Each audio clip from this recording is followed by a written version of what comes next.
Uno sbocco sul Sile che ha servito ai ladri per entrare in casa senza destare sospetti. Via Silvio Pellico, la villetta presa di mira questa volta è della famiglia Goppion, di proprietà di Silvia Goppion. Ladri che hanno agito al buio, nonostante fossero soltanto le 6, complice l'ora legale, entrati facilmente perché l'allarme non era inserito. Sono riusciti a portare via diversi oggetti in oro. Diverse ore dopo, la seconda visita scongiurata in una casa disabitata grazie all'allarme entrato questa volta in azione.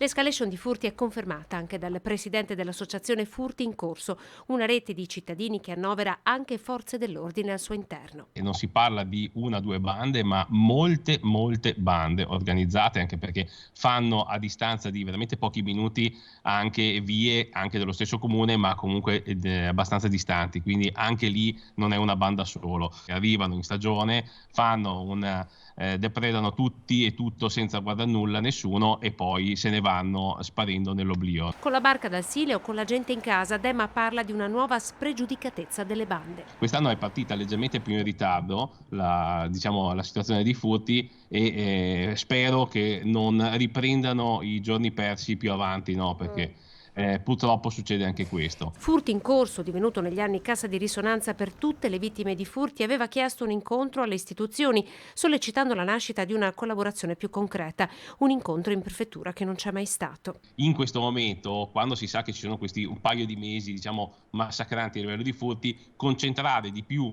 sull'attenzione sull'anti, diciamo, rapina e antifurti piuttosto che magari su altro. E ai cittadini Denunciare sia i furti, ma anche i tentati furti, le tentate frazioni, perché questo fa sì che non andiamo nelle classifiche, diciamo, a favola, come dico sempre io, ma andiamo anche a ricevere degli organi in più di polizia e carabinieri quando c'è la riorganizzazione poi nel territorio.